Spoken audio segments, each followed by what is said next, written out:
السلام علیکم ورحمۃ اللہ وبرکاتہ۔ امید کرتا ہوں کہ آپ حضرات خیریت سے ہوں گے۔ دوستو نمستے یا نمسکار کہنا کیسا ہے؟ آئیے اس کی جانکاری کے لیے میں آپ حضرات کے سامنے جامعہ علوم اسلامیہ کا فتویٰ پیش کر رہا ہوں۔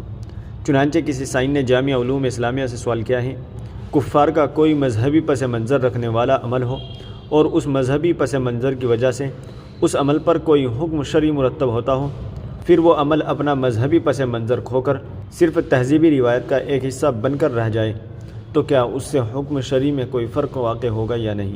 مثلا نمستے یا نمسکار کا لفظ ہے کہ اس کا ایک مذہبی پس منظر ہے، لیکن آج کے دور میں اس کا مذہبی پس منظر اوجھل ہے اور صرف تہذیبی روایت کے طور پر یہ لفظ رائج ہے، کیا کچھ گنجائش نکل سکتی ہے یا نہیں؟ تو چلیے دیکھتے ہیں جامعہ علوم اسلامیہ نے اس کا کیا جواب دیا ہے۔ بسم اللہ الرحمن الرحیم۔ واضح ہو کہ ہر قوم یا مذہب کا ملاقات کے وقت مخصوص الفاظ میں سلام کرنے کا جو انداز ہے اس کی دو حیثیتیں ہیں۔ ایک اس کے لغوی معنی ہے جو عام طور پر ملاقات کرنے والوں کے لیے دعائی یا کلمات یا اظہار ادب یا اظہار خوشی پر مشتمل ہوتے ہیں، اور دوسری حیثیت ان الفاظ کی قومی شناخت یا مذہبی شناخت کی ہوتی ہے۔ غیر مسلم سمیت کسی مسلمان سے ملتے وقت سلام مسنون کے علاوہ ایسے الفاظ استعمال کرنے کی تو گنجائش ہے جو لغوی طور پر صحیح ہو، یعنی ان کا معنی درست ہو اور اس میں غیر شرعی بات نہ ہو، مثلا کفر پر رضامندی یا کوئی شرکی یا کلمہ وغیرہ، لیکن شرط یہ ہے کہ وہ الفاظ کسی قوم یا مذہب کی شناخت یا خصوصیت یا ان کی مخصوص روایات و تہذیب کا حصہ نہ ہوں۔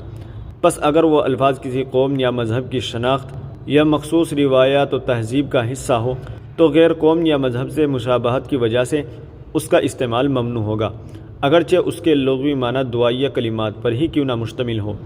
لہذا صورت مسئلہ میں ملاقات کے وقت ہندوؤں کے مخصوص کلمات نمستے یا نمسکار کہنا ایک مسلمان کے لیے جائز نہیں ہے، فی زمانہ اگر یہ کلمات ان کے مذہبی پس منظر کے ساتھ خاص نہ بھی ہو، تب بھی چونکہ یہ کلمات ان کی مخصوص تہذیب کا حصہ ہیں، اس لیے ان کے کہنے کی گنجائش نہیں ہے۔ مسلمان کے لیے ملاقات کے وقت سلام کہنے کا حکم ہے، اور اس سے بہتر کوئی کلمہ ملاقات کے وقت باہمی الفت و محبت اور دعا پر مشتمل نہیں ہو سکتا۔